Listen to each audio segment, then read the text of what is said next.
నువ్వే మా హనుమంతు అనే పాట కూడా పాడింది మనకు తెలుసు సామాజిక మాధ్యమాల్లో. మరి బతుకమ్మ కుంట ఇచ్చిండు ఉయ్యాలో ఇప్పుడు ఆనరబుల్ సీఎం గారు తమ సందేశం ఇయ్యాల. ఆనరబుల్ సీఎం గారి సందేశం. మూడు రంగుల జెండా బట్టి సింగమోలే కదిలినాడు ఒక్కరు కాంగ్రెస్ సూర్యుడు మన రేవంత్ అన్న నిగ్గదీసి అడిగే మునగాడు.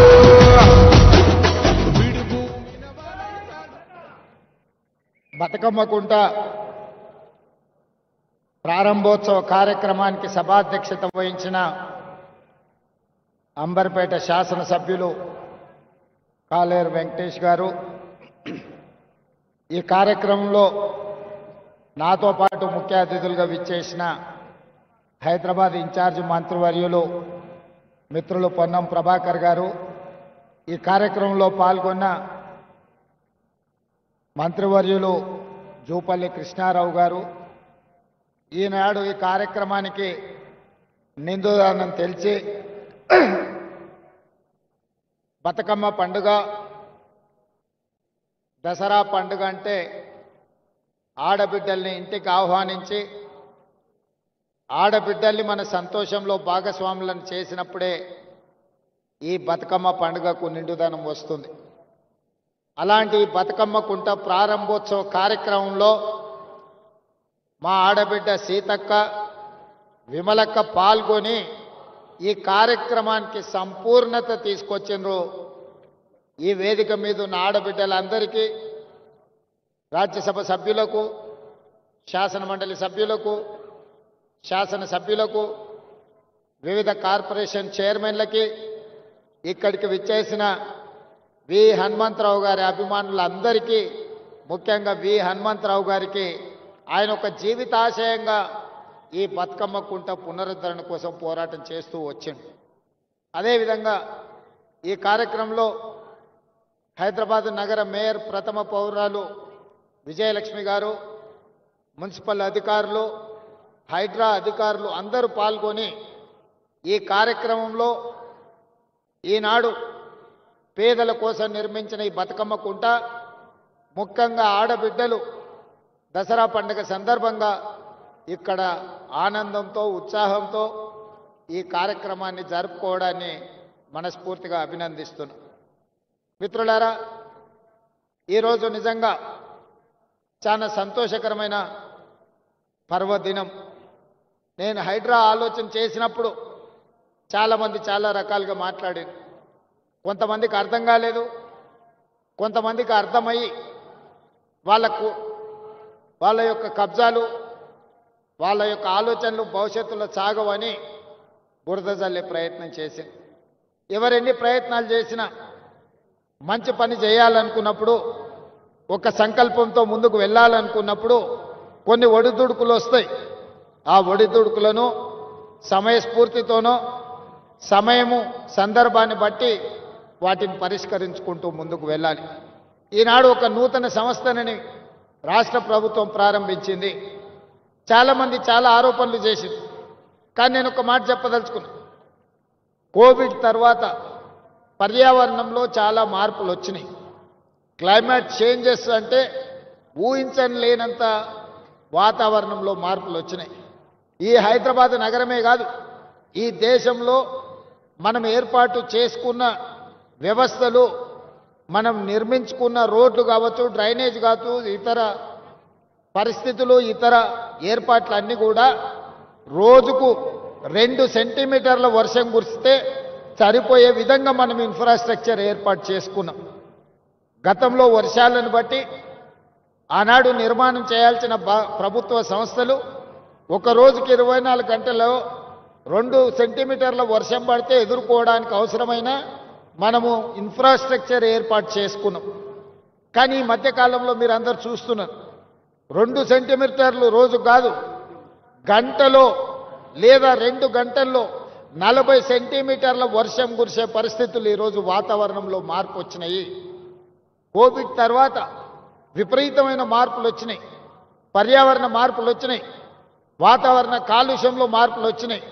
ఈరోజు ఎక్కడ చూసినా వర్షాలు ఉపద్రవం. ఇవాళ ఒక తెలంగాణలోనే కాదు, ఉత్తర భారతదేశం నుంచి మొదలు పెట్టుకుంటే పక్క రాష్ట్రాలలో కూడా ఈ సమస్య తీవ్రంగా ఉన్నది. వీటిని ముందుగానే ఊహించినాం, ముందుగానే ఆలోచన చేసినాం, శాస్త్రవేత్తలతో మాట్లాడినాం. ఒక మంచి ఆలోచన చేసి ఈ నగరాన్ని కాపాడుకోవాలంటే ఈ అత్యధికంగా కుంభవృష్టి, క్లౌడ్ బస్ట్ అని ఇంగ్లీష్ అంటున్నారు, తెలుగులో కుంభవృష్టి. ఒకప్పుడు కుంభవృష్టి వస్తే దివిసీమ ఉప్పెన లాంటి తుఫాన్లు వస్తే ఎంతోమంది కొట్టుకుపోయారు. మన కళ్ళ ముందే హృదయ విదారకమైన పరిస్థితులు మనం చూసినాం. 1908లో ఆనాడు వచ్చిన వర్షానికి హైదరాబాద్ నగరంలో వేలాది మంది చచ్చిపోయారు. ఆనాటి ప్రభు నిజాం ప్రభు అది చూసి ఆయన అసలు అంటే ఆ బాధను భరించలేక అప్పటికప్పుడు ఆలోచన చేసి ప్రపంచ స్థాయిలో సాంకేతిక నిపుణులను రప్పించి మోక్షగుండం విశ్వేశ్వరయ్యకు ఒక బాధ్యత అప్పచెప్పాడు. నా నగరంలో మళ్ళీ ఎప్పుడు వరదలు రావద్దు, నా నగర ప్రజల్ని కాపాడుకోవడానికి నేనేం చేయాలంటే ఆనాడు మోక్షగుండం విశ్వేశ్వరయ్య ఇచ్చిన ప్రణాళికనే ఈ మూసీ నది పరివాహక ప్రాంతం యొక్క అభివృద్ధి. పైన కట్టిన హిమాయత్ సాగర్, ఉస్మాన్ సాగర్, మచ్కుంద, వికారాబాద్ అడవుల్లో నుంచి మొదలైన మూసీ నది, రంగారెడ్డి జిల్లాలో మొదలైన ఈసా నది, ఈ రెండు కలిసి హైదరాబాదు నగరంలోకి వచ్చినప్పుడు మూసీ నదిగా మారుతున్నది. ఒకప్పుడు ఈ మూసీ నది నీటి ప్రవాహంతోనే కలకలలాడేది. కానీ కాలక్రమేణా ఈరోజు మురికి కూపంగా మారింది. మూసీ అంటేనే మురికికి ప్రత్యయ పదంగా మారిపోయింది. ఎక్కడైనా మీరు చరిత్రను చూడండి, ఏ ప్రాంతంలో నీరు ప్రవహిస్తుందో ఆ ప్రాంతంలో నాగరికత పరిడవిల్లుతుంది. ఏ ప్రాంతంలో నదులు ఉంటాయో ఆ ప్రాంతంలో అభివృద్ధి ఉంటుంది. ఆ నదులను ఇవాళ మనము చెరబట్టే ప్రయత్నం చేస్తున్నాం కొంతమంది కబ్జాదారులు. ఇవాళ అందుకే ఈ హైదరాబాదు నగరంలో ఉన్న నాలాల కబ్జాలను వదిలిస్తామని, చెరువులను విడిపిస్తామని, చెరువులను చెరబడితే తాట తీస్తామని చెప్పి తెలంగాణ రాష్ట్ర ప్రభుత్వం నిర్ణయం తీసుకున్నది. ఇవాళ చెరువులను విడిపించడం, నాలా కబ్జాలను తొలగించడం, మూసీ నదిని పునరుద్ధరించడమే తెలంగాణ రాష్ట్ర ప్రభుత్వం లక్ష్యంగా పనిచేస్తుంది. మిత్రులు కాలేరు వెంకటేష్ గారు ఒక మంచి ఆలోచన ముందుకు వచ్చాడు. రాజకీయాలకు అతీతంగా అభివృద్ధి కార్యక్రమంలో భాగస్వామి కావడానికి ఈరోజు ప్రతిపాదనలు తెచ్చాడు. ఎస్, తప్పకుండా మిగతా శాసనసభ్యులు కూడా నేను విజ్ఞప్తి చేస్తున్న, హైదరాబాద్ నగరంలో ఉన్న శాసనసభ్యులు, మీ నియోజకవర్గాలలో మూసీ నది పరివాహక ప్రాంతం ఎంతుందో ఆ బఫర్ జోన్లో కానీ మూసీ నదిలో కానీ పేదలు, అత్యంత నిరుపేదలు, తండాలలో, గూడాలలో, మారుమూల పల్లెల్లో ఉన్న పేదలు ఈరోజు హైదరాబాద్కు వలస బతకడానికి వచ్చారు, జీవనాధారం కోసం వచ్చారు. ఎక్కడ దిక్కులేక, ఎక్కడ నివాసము స్థలం దొరక్క ఈరోజు మూసీ నది ప్రాంతంలో చిన్న చిన్న గుడిసెలు వేసుకొని బతుకుతారు. వాళ్ళ పేదరికం నాకు తెలియదా? కొంతమందికి పేదరికం అంటే ఎగ్జిబిషన్ అయి ఉండొచ్చు. బెంచ్ కార్లు వేసుకొని పేదరికం చూడాలంటే ఊర్లోకి పోయి ఓహో పేదరికం ఇట్లుంటుందా అని ఎక్స్కర్షన్ లాగా పోయేటోళ్ళు ఉండొచ్చు. గుంటూరులో చదువుకున్న వాళ్ళు, గుడివాడలో చదువుకున్న వాళ్ళు, లేకపోతే అమెరికాలో చదువుకున్న వాళ్ళకు. నాకు అట్లా కాదు. నేను పుట్టిన ప్రాంతం, నేను పెరిగిన ఊరు, పేదరికం నా కళ్ళ ముందు నేను చూసిన, దళితులు గిరిజనులు పడే కష్టాలు నేను చూసిన, మా ప్రాంతాల నుంచి వలస హైదరాబాద్కు బతకడానికి వచ్చేటోళ్ళని నేను చూసిన. ఈ అంబర్పేట ప్రాంతంలో పోతే మా ఊరోళ్ళే చాలా మంది ఉంటారు. మా జిల్లా వాళ్ళు అయితే, మా జిల్లా వాళ్ళు అనుకుంటే ఎవరినైనా గెలిపించేటంత మంది ఉన్నారు ఈ అంబర్పేట, ఈ మూసీ పరివాహక ప్రాంతంలో. వాళ్ళ పట్ల నాకు ప్రేమ ఉంటుంది, వాళ్ళ పట్ల నాకు అభిమానం ఉంటుంది, వాళ్ళకి సహాయం చేయాలన్న ఆలోచన ఉంటుంది. వాళ్ళని ఇబ్బంది పెట్టి నేను బాపుకునేది ఏమున్నది ఒకసారి ఆలోచన చేయాలి. నేనేమన్నా ఈ భూమిని, మూసీ నదిని చుట్టి నా సూట్ కేసులో పెట్టి నేనేమన్నా మా ఇంటికి తీసుకెళ్తానా? లేకపోతే విదేశాలలో దీన్ని తీసుకెళ్ళి దాచిపెట్టుకుంటానా? లేదు కదా. ఇవాళ ఈ ప్రాంతంలో అభివృద్ధి జరగాల్సిన అవసరం ఉంది, అనర్థాలను తగ్గించాల్సిన అవసరం ఉంది. మొన్న రాత్రి నుంచి కంటిన్యూస్గా ఇమ్లిబన్ బస్ స్టేషన్లో వేలాది మంది ప్రయాణికులు చిక్కుకుపోయిందంటే రాత్రి 3 వరకు అధికారులను అప్రమత్తం చేస్తూ నేను వాళ్ళకి ఏర్పాట్లు చేపించిన. దీనికి కారణం ఏంటి? ఈరోజు ప్రకృతిలో విపరీతమైన మార్పులు వచ్చినాయి. దాంతో మీరు ఊహించనంత వర్షం 1-2 గంటల్లోనే 40-50 సెంటీమీటర్లు కురిసే పరిస్థితి వచ్చింది. దాన్ని తట్టుకునే వ్యవస్థ మనకు లేదు ఈనాటి వరకు. అందుకే ఈరోజు భవిష్యత్తులో దానికి తట్టుకోవడానికి అవసరమైన ఏర్పాట్లను చేసుకోవాలి.